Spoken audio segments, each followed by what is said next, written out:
Hello दोस्तों, आप सभी का स्वागत है मेरे चैनल पे। आज की कहानी बहुत ही खास, बहुत ही डरावनी है। तो जो लोग मेरे चैनल पे नए हैं वो चैनल को सब्सक्राइब कर ले और शुरू से अंत तक कहानी को अवश्य देखें। कहानी जब भूतनी का प्रसव कराने गई दाई। कहानी कुछ इस प्रकार है। देवनानी द्वारा बयां की गई इस पूरी कहानी में कोयली बाई उस जमाने में गाँव की दाई माँ हुआ करती थी। माँ की कोख से बच्चों को जन्म दिलाना उनका पेशा, इसीलिए कहानी के मुताबिक भूत ने भी कोयला भाभी को ही चुना था। रवि पायक बिलवाड़ा। तेजी से डिजिटल हो रही इस दुनिया में अब वो बात कहाँ जो उस पुराने जमाने में दादी नानियों की जिम्मेदार चटपटी डरावनी कहानियों में हुआ करती थी।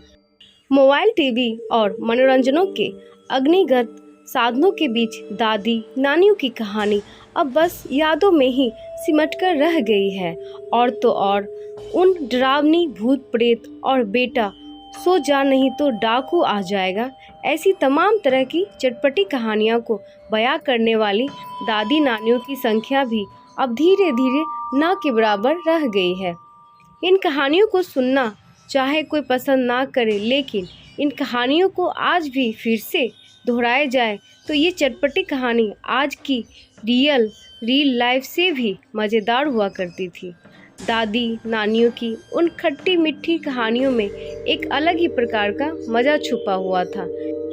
लेकिन एक बार फिर आज लेकर आपको वही पुरानी दौर की दादी नानी की कहानियाँ पेश करने जा रहा है, जिन्हें पुराने ज़माने में सुनने के लिए बच्चे तो बच्चे बल्कि हर उम्र के लोग तरसते थे।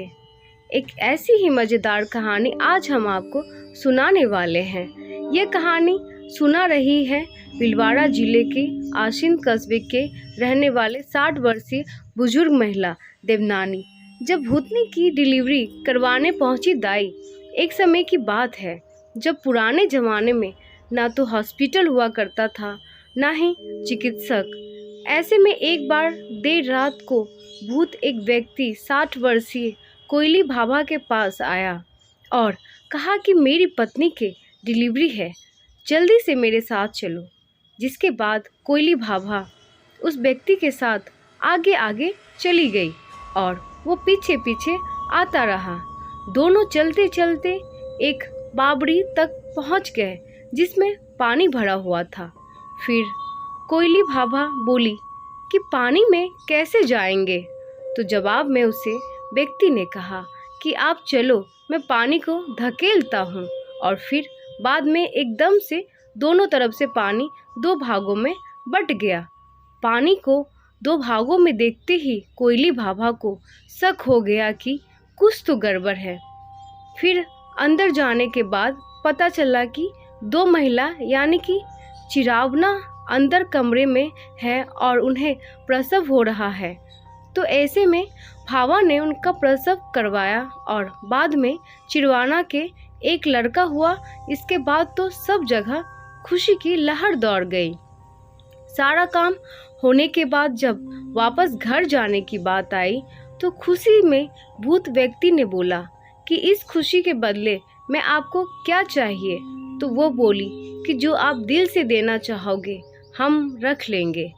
तो उन्होंने बोला कि हमारे पास कुछ नहीं है, सिर्फ कोयले हैं। सुबह होते ही कोयला बन गया सोना। कोयली भावा ने मन ही मन सोचा कि अब इससे मैं क्या ले सकती हूँ। तो उन्होंने कह दिया कि चलो आप हमें कोयले ही दे दो। और बाद में मन में सोचा कि मैं इन काले कोयले का क्या करूँगी।